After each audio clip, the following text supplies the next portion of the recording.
Allahu Akbar, Allahu Akbar, Allahu Akbar. Allahu Akbar, Allahu Akbar, Allahu Akbar. Allahu Akbar, Allahu Akbar, Allahu Akbar. Allahu Akbar kabira, walhamdulillahi katsira, wa subhanallahi bukratan wa asila. Alhamdulillah, alhamdulillahi dzil jalali wal ikram, alladzi hadana lidinil Islam wa akramana bi syari'ati nuzukil haji ila baitil haram. Asyhadu an la ilaha illallah wahdahu la syarika lahul malikul alam, wa asyhadu anna Muhammadan abduhu wa rasuluhul mab'utsu ilal arabi wal ajam. Usalli wa usallimu ala sayyidina Muhammadin khairil anam wa ala alihi wa ashabihi ila yaumil qiyam. Amma ba'du, fa ya ibadallahi rahimakumullah. Usikum wa nafsi bitaqwallahi faqad fazal muttaqun. Qala Allah Ta'ala fi kitabil karim, a'udzu billahi minasyaitonir rajim. Qad kanat lakum uswatun hasanah fi Ibrahim walladzina ma'ah. Al-ayah. Shadaqallahul azim. Hadirin saudaraku jamaah salat Idul Adha rahimakumullah. Bulan Dzulhijjah merupakan bulan yang istimewa bagi umat Islam. Di dalamnya umat Islam melaksanakan puasa sunnah, ibadah haji, dan insya Allah saat ini teman-teman kita yang melaksanakan ibadah haji berada di Mina. Kita doakan mudah-mudahan mereka semuanya mendapatkan predikat haji mabrur, amin Allahumma. Di Idul Adha ini juga ada ibadah kurban serta sholat Idul Adha yang kita laksanakan pada pagi ini. Juga dianjurkan mengumandangkan takbir, tahmid dan tahlil sejak malam Idul Adha sampai tanggal 13 Dzulhijjah. Menariknya saudaraku kaum muslimin rahimakumullah, rangkaian ibadah-ibadah itu erat sekali kaitannya dengan kisah perjalanan hidup Nabiullah Ibrahim alaihissalam. Jika diperhatikan, keluarga Nabi Ibrahim merupakan salah satu profil keluarga yang sangat ideal, keluarga yang harmonis, keluarga yang bahagia.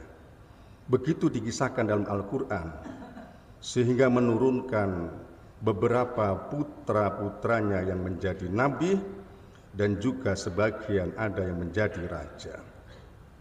Saudaraku kaum muslimin rahimakumullah, mungkin kita pernah mendengar, bahkan kita pernah melakukan sendiri.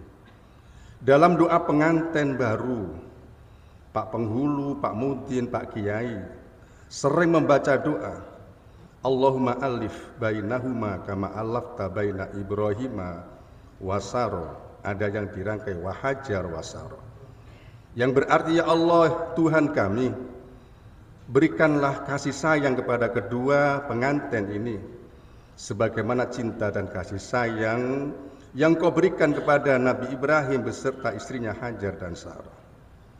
Saudaraku kaum muslimin rahimakumullah, patut dijadikan teladan dan contoh keluarga Nabi Ibrahim yang sangat ideal ini. Sebab apa? Di Indonesia perceraian semakin hari jumlahnya semakin meningkat. Di beberapa daerah termasuk kota Surabaya, utamanya kota-kota besar, angka perceraian bisa mencapai lebih dari 30%. Coba nanti kita hitung. Pernikahan di Surabaya yang tercatat di KUA kurang lebih 18.000, tapi perceraian sampai mencapai 6.000. Itu pernikahan yang dilakukan di KUA dan dilaksanakan perceraian di pengadilan agama. Belum yang nikah siri, yang gampang menikah dan gampang cerai. Alasan yang paling menonjol dari sekian banyak alasan adalah moral dan akhlak manusia. Maka ada baiknya dalam momentum yang sangat indah dan baik ini kita meneladani atau menelusuri serta meneladani bagaimana suksesnya keluarga Nabi Ibrahim alaihissalam. Ada beberapa faktor kenapa Nabi Ibrahim bisa menjadikan keluarganya sukses. Yang pertama adalah menanamkan dasar keimanan yang kuat. Nabi Ibrahim rela meninggalkan tempat tinggalnya yang berada di Syria, suatu tempat yang subur dan makmur, menuju ke tanah yang gersang tanpa tanaman, tanpa pepohonan, bahkan tanpa adanya air sebagai sumber utama kehidupan. Dengan tanpa adanya teman, hanya keluarga Ibrahim sendiri yang menempati di sana itu. Semuanya itu untuk menyelamatkan keimanan keluarganya dan ibadahnya, sebagaimana firman Allah dalam surat Ibrahim ayat 37. Rabbana inni askantu min dzurriyyati biwadin ghairi dzi zar'in inda baitikal muharram. Rabbana liyuqimus shalah. Ya Allah Tuhan kami, sesungguhnya aku ini menempatkan sebagian keluargaku di lembah, di mana lembah itu tanpa adanya tanaman di sisi rumahmu al-muharram, rumahmu yang kau muliakan. Semua itu wahai Tuhanku hanya untuk supaya mereka bisa menegakkan sholat. Saudaraku muslim rahimakumullah, ketika iman seseorang sudah kuat, ia akan mudah untuk patuh kepada Allah dan bisa merasakan betapa nikmatnya iman itu. Dan di saat itulah dia akan merasakan kehidupan yang bahagia secara lahir, secara batin, tanpa adanya suatu kehidupan yang sedih, apalagi penyesalan terhadap nasibnya. Keluarga Nabi Ibrahim yang bahagia di atas, dibangun dengan pondasi iman yang kuat, maka menjadi keluarga yang bahagia, sejahtera lahir dan batin. Keluarga siapapun yang dibangun di atas pondasi iman yang kuat, insya Allah akan mengalami sejahtera dan bahagia sebagaimana yang dicapai oleh Nabi Ibrahim beserta keluarganya. Saudaraku kaum muslimin rahimakumullah, faktor yang kedua kenapa Nabi Ibrahim sukses membawa keluarganya yang ideal itu. Nabi Ibrahim mengatakan, ikhtartu amrallahi ta'ala ala amrin ghairih. Kami keluarga kami ini memilih mengutamakan perintah Allah, mengutamakan urusan dengan Allah Ta'ala dan mengenyampingkan urusan dengan yang lain. Saudaraku, keluarga Nabi Ibrahim selalu mengutamakan kepentingan itu, sehingga kita bisa lihat bagaimana ketika Nabi Ibrahim mendapatkan perintah untuk menyembelih satu-satunya putranya yang begitu lama kelahiran anak pada keluarga ini tidak diberikan oleh Allah ketika dengan Siti Sarah. Kemudian alhamdulillah dengan Siti Hajar Allah menganugerahkan bayi yang dinamakan dengan Ismail. Ketika Ismail itu sudah menginjak remaja, sudah bisa dipandang mata dengan indah dan menyenangkan dan bisa membantu sebagian kegiatan orang tuanya, saat itulah ada perintah menyembelih Ismail. Ini kita buktikan, kita tunjukkan bahwa betapa Ibrahim mengutamakan perintah Allah daripada kepentingannya yang lain atau kepentingannya sendiri atau keluarganya. Nabi Ibrahim memantapkan kuat-kuat perintah itu bahwa semata-mata hanya karena patuh dan taat kepada Allah, maka dilakukanlah perintah itu. Tetapi Ibrahim tidak egois. Sebab apa? Melibatkan Siti Hajar dan Ismail sendiri. Maka Ibrahim mengatakan pada Hajar tentang perintah Allah itu. Kemudian Siti Hajar bertanya kepada Nabi Ibrahim, apa ini perintah Allah? Iya, jawab Ibrahim. Siti Hajar berkata, kalau memang ini perintah Allah, saya ikhlas. Saya ikhlas. Begitu pula ketika Nabi Ibrahim bertanya kepada Ismail. Diabadikan oleh Allah dalam surat As-Saffat ayat 102. Ya abatif al ma tu'maru satajiduni insyaallahu minas sabirin. Wahai abaku, laksanakanlah perintah itu. Laksanakan perintah yang diperintahkan Allah Tuhan kepadamu itu. kelak panjenengan akan mendapatiku tergolong orang-orang yang sabar. Saudaraku kaum muslimin sidang salat Id rahimakumullah. Dari cerita di atas bisa kita ambil pelajaran bahwa ketaatan dan kepatuhan Nabi Ibrahim kepada Allah Subhanahu wa taala membuahkan patuh dan taatnya istri yang bernama Hajar. Apabila ayah dan ibu sudah sama-sama taat kepada Allah, maka gampanglah anak itu ikut patuh kepada Allah Subhanahu wa taala. Karena orang tua itu ibarat guru, digugu kata-katanya atau ucapannya dan ditiru perilakunya. Maka dari itu, kalau orang tua menghendaki generasi penerusnya menjadi generasi yang sukses, menjadi generasi yang hebat dunia akhirat, maka dahulukanlah perilaku dan sikap orang tua untuk mentaati Allah Subhanahu wa taala, sehingga disitulah keluarga termasuk anak akan patuh kepada orang tua. Allahu Akbar, Allahu Akbar, Allahu Akbar walillahil hamd.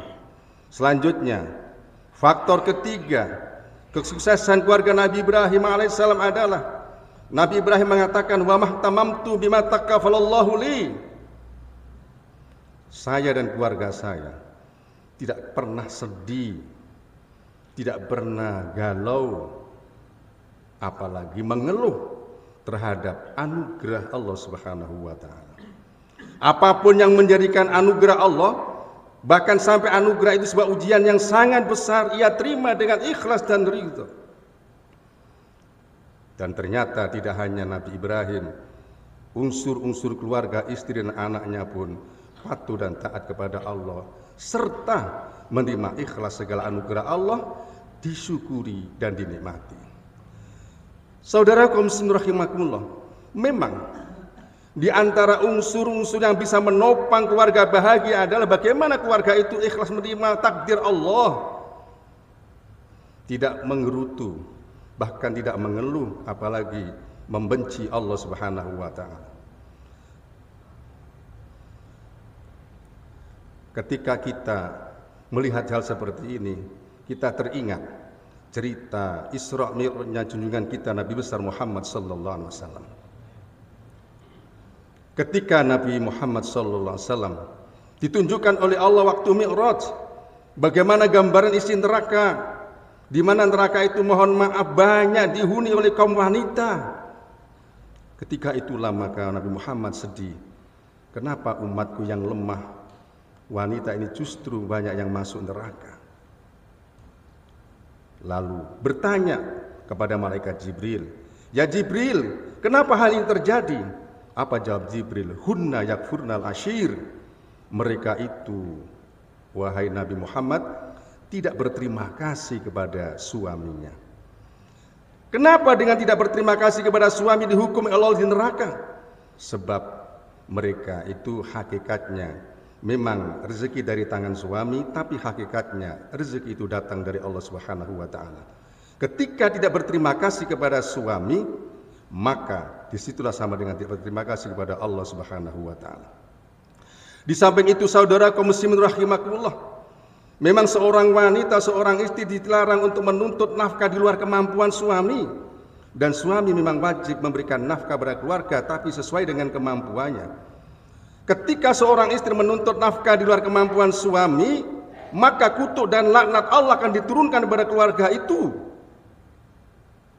Karena itulah barangkali banyak terjadi perceraian, di antaranya ada tuntutan-tuntutan yang besar dari istri kepada suami yang mengakibatkan pertengkaran, dan pertengkaran sehingga memuncak sampai berakhir pada perceraian. Na'udzubillah min dzalik. Allahu Akbar, Allahu Akbar, Allahu Akbar walillahil hamd. Saudaraku kaum muslimin rahimakumullah. Selanjutnya, kenapa Nabi Ibrahim keluarganya sukses, ideal, keluarga harmonis bahagia? Sebab Nabi Ibrahim mengatakan, wa ma ta'asyaitu wa ma taghadaitu illa ma'adhaif.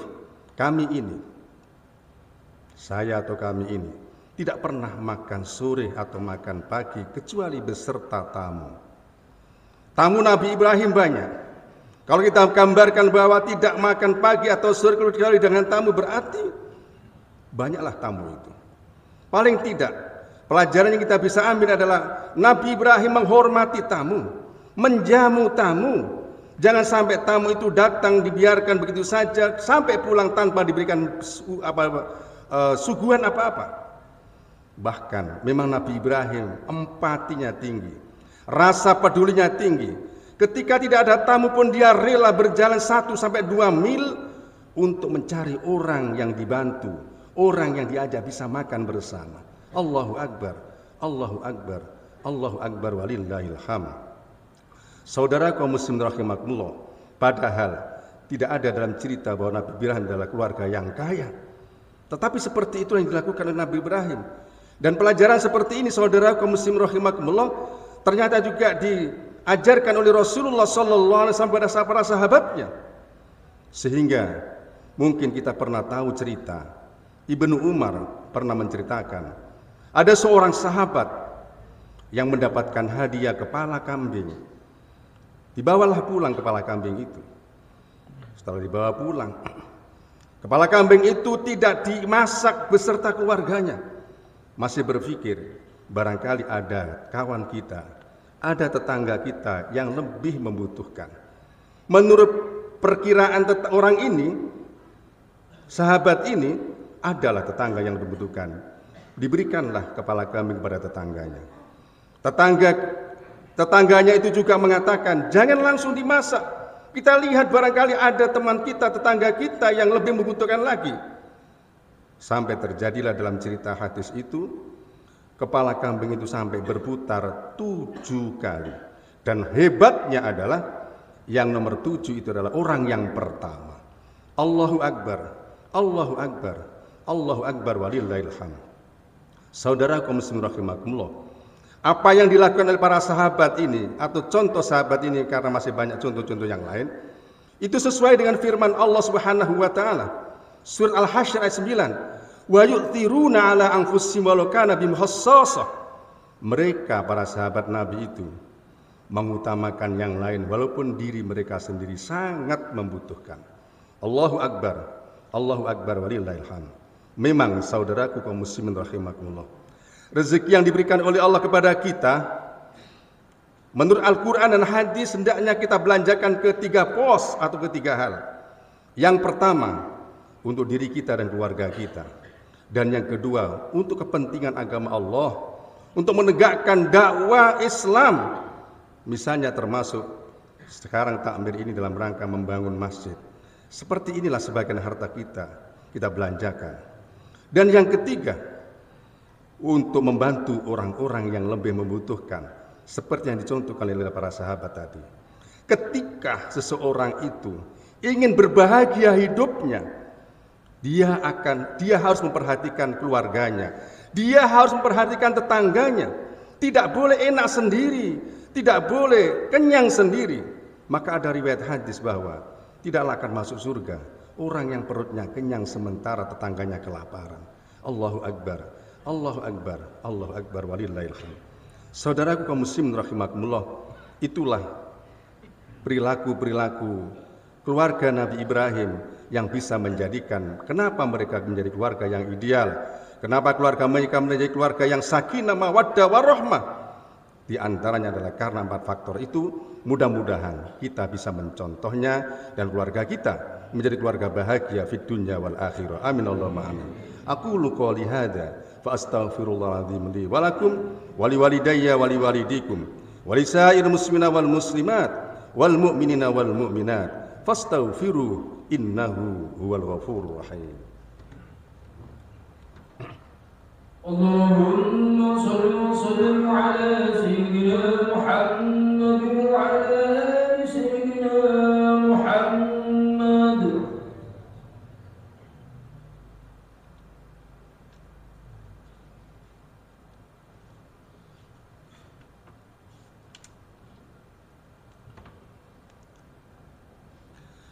Alhamdulillah. Alhamdulillahilladzi amarna bittaqwa wa nahana 'anil ittiba'il hawa. Asyhadu an la ilaha illallah wahdahu la syarika lahul malikul a'la wa asyhadu anna Muhammadan abduhu wa rasuluhu nabiyyul mustafa. Allahumma shalli wa sallim wa barik ala sayyidina Muhammad wa ala alihi wa ashabihi wa man iktada bil huda. Amma ba'du fa ya ibadallah usikum wa nafsi bi taqwallah. Ittaqullaha la'allakum tuflihun. Qala Allah ta'ala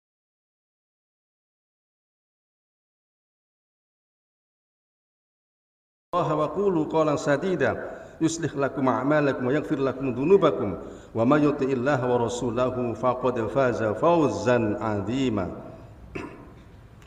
Wa'lamu anna Allah amarakum bi amrin bada fi nafsi wa thana bi malaikati qudsi faqala 'azza min qa'il inna Allaha wa malaikatahu yusalluna 'alan nabi ya ayyuhalladzina amanu sallu 'alaihi wa sallimu taslima. Allahumma shalli wa sallim wa barik 'ala sayyidina Muhammad wa ala alihi wa ashabihi ajma'in wa tabi'in wa tabi'it tabi'in wa ridha 'anna ma'ahum bi rahmatika ya arhamar rahimin. Allahumma ighfir lana wa li walidina wa li masyayikhina wa li muallimina wa li jami'il muslimina wal muslimat wal mu'minina wal mu'minat al ahya'i min wal amwat. Allahumma aslih lana dinana alladhi wa ismatu amrina wa aslih lana dunyana allati fiha ma'ashuna wa aslih lana akhiratana allati ilaiha ma'aduna waj'alil hayata ziyadatan lana fi kulli khair waj'alil mauta rahatan lana min kulli syarr. Rabbana hab lana min azwajina wa dhurriyyatina qurrata a'yun waj'alna lil muttaqina imama. Rabbi ij'alni muqimas salati wa min dhurriyyati. Rabbana taqabbal du'a. Rabbana ighfirli wa li walidayya wa lil mu'minina yawma yaqumul hisab. Allahumma ij'al baldatana Indonesia baldatan thayyibah waj'al ra'iyataha wa umara'aha minas salihin wadfa' anhal bala wal waba wal fakhsya innaka 'ala ma tasya'u qadir. Rabbana atina fid dunya hasanah wa fil akhirati hasanatan wa qina 'adzabannar wa adkhilnal jannata ma'al abrar ya aziz ya ghaffar ya rabbal alamin. Wassallallahu ala sayyidina Muhammad wa ala alihi washabbihi ajma'in walhamdulillahi rabbil alamin. Amin ya rabbal alamin. Ibadallah, innallaha ya'muru bil 'adli wal ihsan wa ita'i dzil qurba wa yanha 'anil fahsya'i wal munkar wal baghi ya'idzukum la'allakum tadhakkarun wa la dzikrullahi akbar. Kurang lebihnya mohon maaf, semoga bermanfaat. Akhirul kalam, wassalamualaikum warahmatullahi wabarakatuh.